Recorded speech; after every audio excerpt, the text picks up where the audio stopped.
Tetapi ada yang jauh lebih berbahaya, kata Dr. Aid Al-Qarni, yaitu orang-orang yang izharul Islam wa ibtalul kufri. Mereka munafik secara i'tiqadi, mereka munafik secara keyakinan. Siapa mereka? Yang di lisan mereka mengaku berislam, tapi di hati mereka mengaku sebagai kufur. Atau mereka melakukan kekufuran, tapi lisan mereka mengakui keimanan. Ma'asyiral muslimin rahimakumullah. Dari 30 tanda orang munafik, kata Dr. Aid Al-Qarni, pada nomor yang ke-19 disampaikan, mereka menampakkan keimanan, mereka menzahirkan perkataan, tetapi mereka menyembunyikan maksud yang ada di dalam hati mereka. Alhamdulillah, alhamdulillahilladzi arsala rasulahu bil huda wa dinil haq liyudhhirahu 'alad dini kullih wa kafa billahi shahida. Ashhadu an la ilaha illallah wahdahu la syarika lah wa ashhadu anna Muhammadan 'abduhu wa rasuluh la nabiyya ba'd. Allahumma salli wa sallim wa barik ala hadzal nabiyil karim. Allahumma salli ala Muhammad wa ala ali Muhammad fil alamin innaka Hamidum Majid.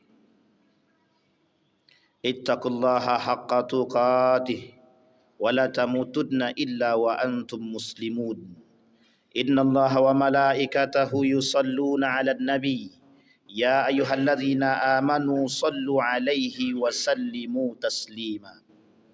Wa qala Allah ta'ala, ya ayyuhan nasu ittaqu rabbakumul ladzi khalaqakum min nafsin wahidah wa khalaqa minha zawjaha wa batha minhuma rijalan katsiran wa nisaa wattaqullaha alladzi tasaaluna bihi wal arham innallaha kana 'alaikum raqiba. Wa qala Allah ta'ala, ya ayyuhalladzina amanu ittaqullaha wa qulu qawlan sadida yuslih lakum a'malakum wa yaghfir lakum dhunubakum wa man yuti'illaha wa rasulahu faqad faza fawzan 'azima. Wa qala Allah ta'ala, wa idza ra'aitahum tu'jibuka ajsamuhum wa iyyaqulu tasma' liqawlihim ka'annahum khushubun musannadah yahsabuna kulla sayhatin 'alaihim humul aduwwu fahdharhum qatalahumullahu adna yufakun. Wa qala an-nabi sallallahu alaihi wasallam, sittatu asya'in tuhbitul a'mal, al-ishtighalu bi'uyubil khalqi wa qaswatul qalbi wa hubbid dunya wa tulul amal wa zulmun li ghairihi. Ma'asyiral muslimin rahimakumullah. Puji syukur kehadirat Allah atas limpahan rahmat dengan mengucapkan alhamdulillahi rabbil alamin. Berselawat kepada Nabi dengan mengucapkan Allahumma salli ala Muhammad wa ala ali Muhammad fil alamin innaka Hamidum Majid. Ketika Allah berkata di dalam Al-Quran tentang karakter-karakter yang terdapat di dalam diri orang-orang yang beriman, setidaknya para ulama membagi ada 3 tingkatan yang terjadi pada diri seorang yang beragama Islam. Yang pertama, mereka adalah tingkatan muslim. Yang kedua, ada tingkatan mukmin. Dan yang ketiga, ada tingkatan muhsin. Tetapi pada satu sisi, umat muslim juga terbagi pada 2 tingkatan. Yang pertama, humul fasiqun. Yang kedua, humul munafiqun, yang Allah sebutkan di dalam Al-Quran. Setidaknya pada poin yang kedua, Allah menyebutkan tentang kemunafikan, tentang orang-orang munafik di dalam Al-Quran, yang Allah sebut dengan satu surat khusus dan menyebutnya sebagai Al-Munafiqun. Ma'asyiral muslimin rahimakumullah. Karakter-karakter manusia telah disebutkan oleh Nabi dalam hadisnya. Kata Nabi, tidak akan terjadi hari kiamat sampai kalian akan melihat orang-orang munafik yang bergentayangan. Artinya orang-orang munafik tersebar begitu luas, begitu banyak di kalangan umat muslim hari ini. Begitu juga Nabi mengatakan di dalam riwayat yang lain, kata Nabi, la taqumus sa'ah hatta tazhar. Tidak akan terjadi hari kiamat sampai kalian akan melihat dan akan muncul ke hadapan kalian sab'ina kadzaban, 70 para pendusta. Artinya, ma'asyiral muslimin rahimakumullah, hari ini kita dihadapkan dengan kondisi yang memang kondisi itu sudah disampaikan oleh Nabi di dalam hadisnya dan juga sudah diperingatkan oleh Allah di dalam Al-Quran. Bahkan banyak di dalam surat-surat Al-Quran, yang terdapat di dalam Al-Quran banyak sekali surat-surat yang membahas tentang kemunafikan. Baik kemunafikan dari kelompok Yahudi, begitu juga Nasrani, dan begitu juga kemunafikan dari kelompok-kelompok umat Muslim itu sendiri. Ketika baginda Nabi Muhammad sallallahu alaihi wasallam berpindah dari Mekah ke Yasrib, atau lebih tepat dikenal dengan Madinatul Munawwarah, sebelum berubah menjadi Madinatul Munawwarah, tempat ini disebut dengan Yasrib. Nabi pindah, berharap mendapatkan ketenangan dan berharap mendapatkan kekuatan. Alhamdulillah, dengan izin Allah, Nabi punya kekuatan besar di Madinah. Tetapi bukan berarti Nabi tidak memiliki musuh. Ternyata musuh yang terberat yang dihadapi oleh Nabi ketika Nabi sampai di Madinah tak sama ketika Nabi berada di Mekah. Ketika baginda Nabi Muhammad sallallahu alaihi wasallam sampai di Mekah, musuhnya adalah kafir, musuhnya adalah Yahudi, musuhnya adalah Nasrani, musuhnya adalah kafir Quraisy. Tapi ketika Nabi pindah ke Madinah, Nabi punya musuh yang baru, yang berada, yang mereka tinggal di sekelilingnya para nabi, yang mereka tinggal di sekelilingnya umat muslim. Siapa mereka? Itulah yang disebut dengan kaum munafik, yang dipelopori oleh salah seorang gembongnya yang bernama Abu Ubaid bin Salul. Ma'asyiral muslimin rahimakumullah, merujuk kepada hadis Nabi dan ayat Al-Quran, mengapa Allah menuliskan satu surat khusus yang nama suratnya adalah diambil daripada kelompok-kelompok munafikun? Artinya Allah ingin tunjukkan berapa banyak karakter-karakter manusia yang munafik yang terdapat dalam diri orang-orang berislam atau muslim, terdapat dalam diri orang-orang beragama. Bahkan Dr. Aid Al-Qarni mengatakan dalam kitabnya Thalathuna Alamatan lil Munafiq, ada 30 tanda orang-orang munafik, kata Dr. Aid Al-Qarni. Ma'asyiral muslimin rahimakumullah, di dalam hadis Nabi secara karakter nifak itu terbagi dua. Yang pertama nifakul asghar dan yang kedua nifakul akbar. Nifakul asghar atau lebih dikenal dengan nifak secara sifat. Tetapi yang kedua disebut dengan nifakul akbar atau lebih dikenal dengan nifakul i'tiqad atau an-nifaq al-i'tiqadi. Ada nifak, ada munafik secara sifat, ada juga munafik secara keyakinan.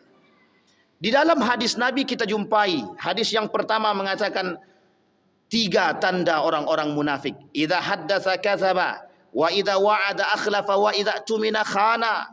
Tetapi dalam riwayat yang lain dikatakan bahkan ada 4 karakter atau tanda orang munafik.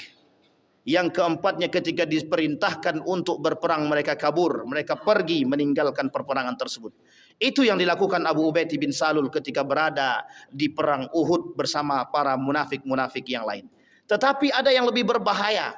Yang 3 dan 4 dalam hadis tersebut itu hanya sebatas kemunafikan secara sifat, yang memang kita jumpai dalam diri setiap umat manusia.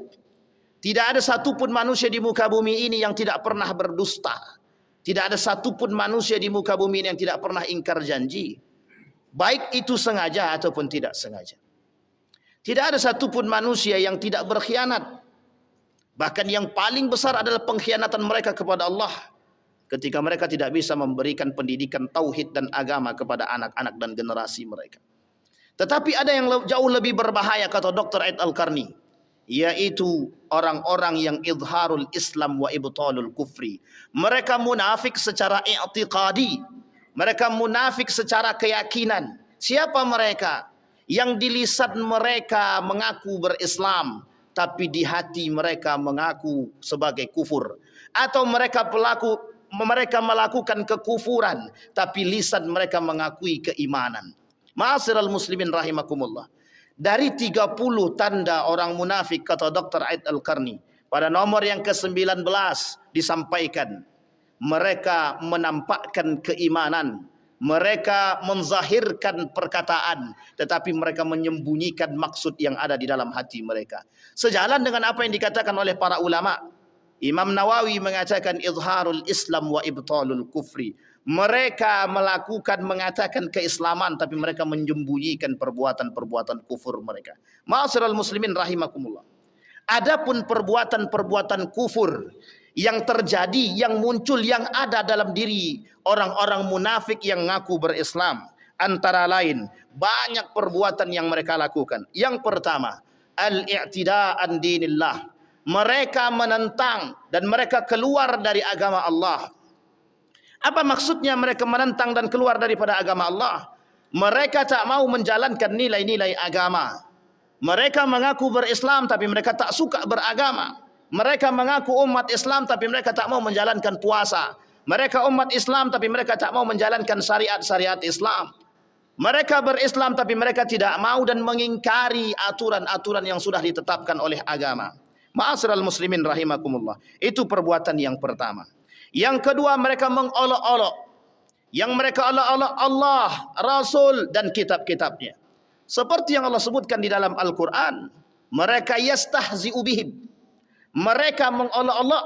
Siapa yang mereka olok-olok? Siapa yang mereka celak? Siapa yang mereka caci? Allah. Siapa yang mereka caci? Siapa yang mereka olok-olok? Rasulullah. Siapa lagi? Kitabullah. Hari ini kita mendapatkan banyak sekali orang-orang yang mencaci, memaki, bahkan ada yang mengatakan Tuhan sudah mati, Tuhan sudah membusuk. Dalam pikiran mereka bahwa campur tangan Tuhan di dalam kehidupan umat manusia tidak berlaku. Artinya apa? Ketika mereka berfikir, mengangkat akal mereka untuk mengatakan semua yang ada di muka bumi ini atas kuasa kami. Perbuatan kami tergantung pada ikhtiar kami. Tergantung pada apa yang kami buat untuk mendapatkan kepentingan-kepentingan itu. Ma'asyiral muslimin rahimakumullah. Mereka sedang meniadakan Allah di dalam diri mereka.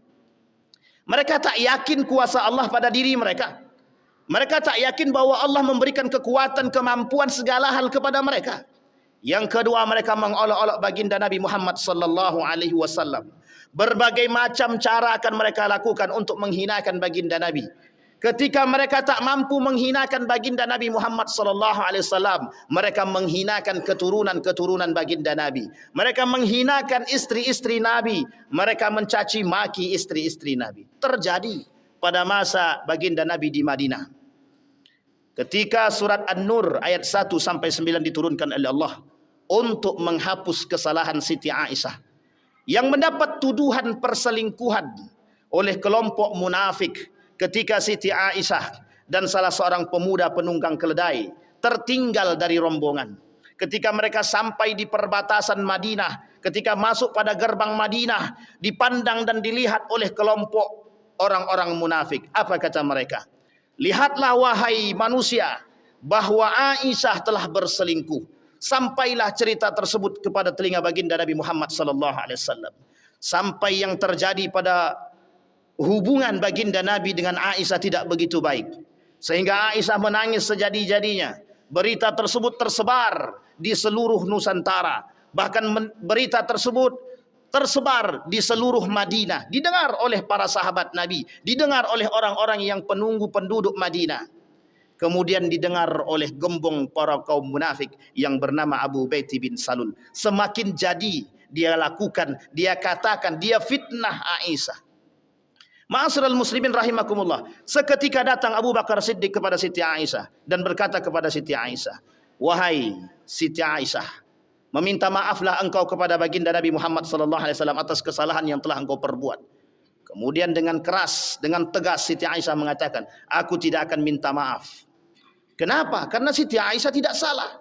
Tetapi apa yang dilakukan oleh kaum munafik? Sampai Umar berkata kepada baginda Nabi Muhammad sallallahu alaihi wasallam, "Kalau begitu dengan kerusuhan dan kericuhan yang mereka buat, kita bunuh kaum munafik." Apa kata baginda Nabi Muhammad sallallahu alaihi wasallam? "Apakah kalian mau melihat seorang nabi membunuh sahabatnya sendiri?" Masih dianggap sebagai sahabat meskipun mereka melakukan kericuhan.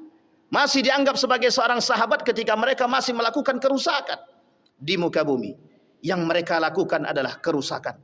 Yang mereka lakukan adalah pencemoohan kepada istri baginda Nabi Muhammad sallallahu alaihi wasallam. Tapi kemudian dengan rahmatnya Allah turunkan surat An-Nisa ayat 1. Allah turunkan surat An-Nur ayat 1 sampai 9. Untuk apa? Agar umat muslim tidak saling mencela dan mencaci maki terhadap orang-orang yang saleh. Agar umat-umat muslim sadar bahwa orang-orang yang saleh dan salehah perlu perlindungan dari orang-orang yang beriman. Ma'asyiral muslimin rahimakumullah, itu perbuatan kaum munafik, bukan perbuatan orang-orang yang beriman. Bayangkan perbuatan satu kata saja yang mereka lakukan mampu menyebarkan isu seantero Madinah, mampu menggegerkan Madinah. Bagaimana kalau seandainya manusia itu di muka bumi ini diisi oleh manusia-manusia munafik, bukan satu. Kata Nabi, kelak di akhir zaman kalian akan melihat isi daripada dunia adalah manusia-manusia munafik. Ma'asyiral muslimin rahimakumullah. Begitulah keadaan kita hari ini. Seperti yang dikatakan oleh baginda Nabi, tidak akan terjadi hari kiamat sampai bermunculan manusia-manusia munafik.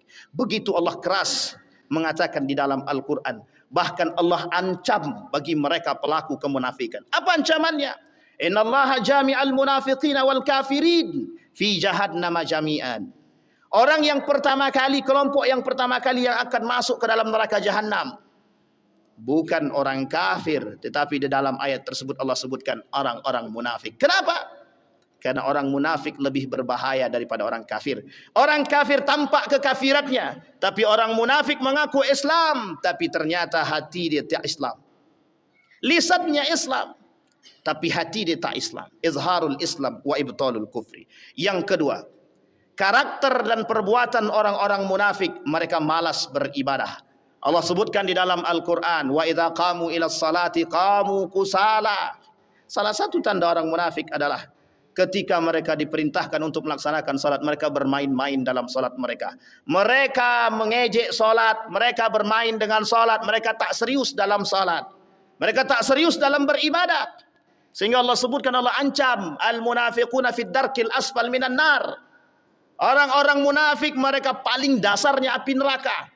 Bahkan sebagian di antara mereka menjadi bahan untuk api neraka itu sendiri. Ma'asyiral muslimin rahimakumullah.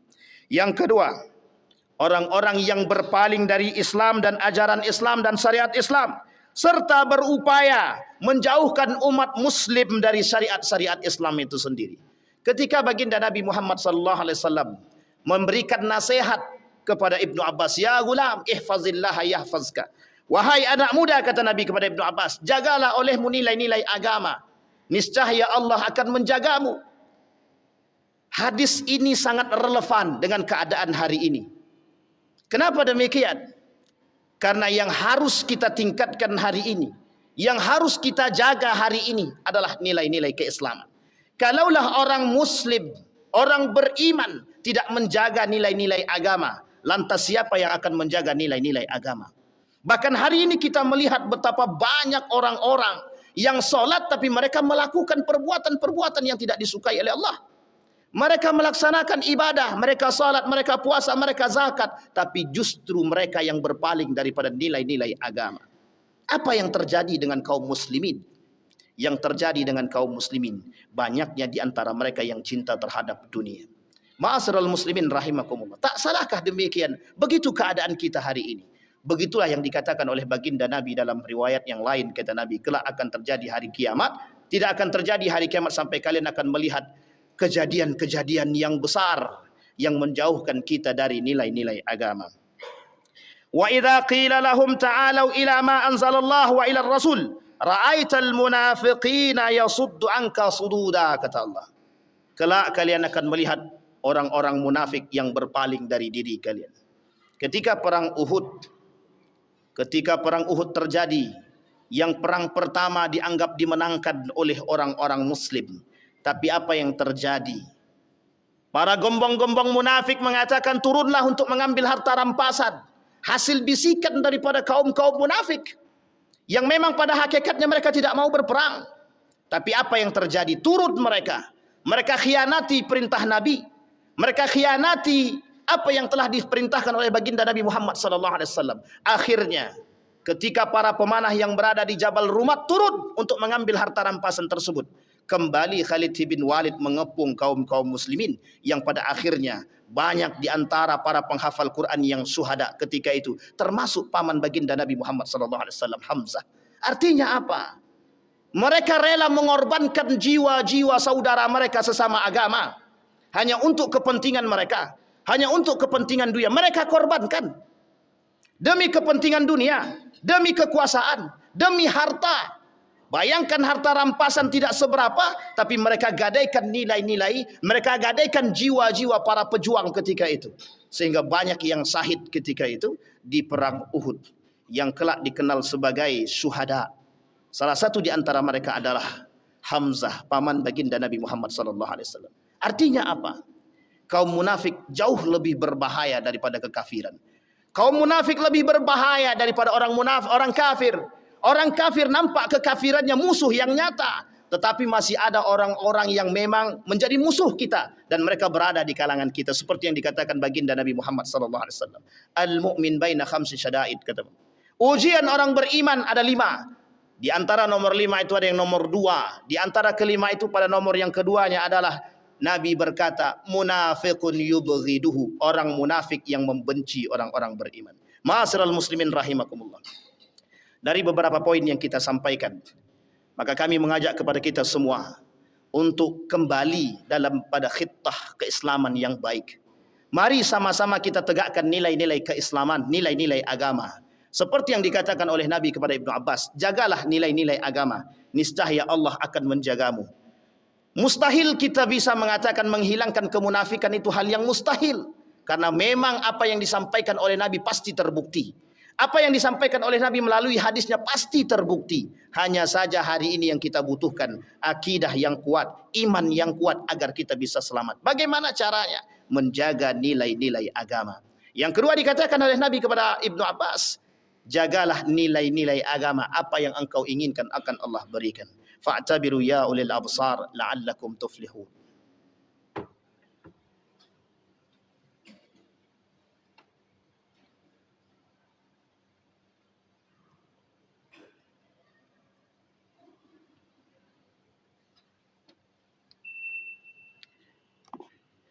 Alhamdulillahilladzi arsala rasulahu bil huda wa dinil haq liyudhhirahu 'ala ad-din kullih wa kafa billahi shahida. Ashhadu an la ilaha illallah wahdahu la syarika lah wa ashhadu anna Muhammadan 'abduhu wa rasuluh la nabiyya ba'd. Allahumma salli wa sallim wa barik 'ala hadzal nabiyil karim. Allahumma salli 'ala Muhammad wa 'ala ali Muhammad fil 'alamin innaka Hamidum Majid. Ittaqullaha haqqa tuqatih wa la tamutunna illa wa antum muslimun. Innallaha wa malaikatahu yusalluna 'alan nabi ya ayyuhalladzina amanu sallu 'alaihi wa sallimu taslima. Allahumma ighfir lil muslimina wal muslimat wal mu'minina wal mu'minat bi rahmatika ya dzal jalali wal ikram. Allahumma a'idna 'ala dzikrika wa syukrika wa husna ibadatik. Allahumma ansurna, Allahumma ansurna, Allahumma ansur ikhwanana al mujahidin fi Palestin wa fi Gaza wa fi kulli makan. Allahumma dammir al yahud, Allahumma ahlikil kafarata wal mubtadi'ata wal musyrikin a'da'aka a'da'ad din. Allahumma inna nas'aluka imanan kamila wa yaqinan sadiqa wa amalan salihan maqbulah wa tijaratan lan tabur. Allahumma jannibna min munkaratil akhlaq wa sayyiatil khuluq. Allahumma asli akhlaqa syababana, Allahumma asli akhlaqa syababana. Rabbana atina fid dunya hasanah wa fil akhirati hasanah wa qina adzaban nar. Ibadallah, innallaha ya'muru bil adli wal ihsan wa ita'i dzil qurba wa yanha 'anil fahsya'i wal munkar wal baghi ya'idzukum la'allakum tadhakkarun. Aqimus shalah.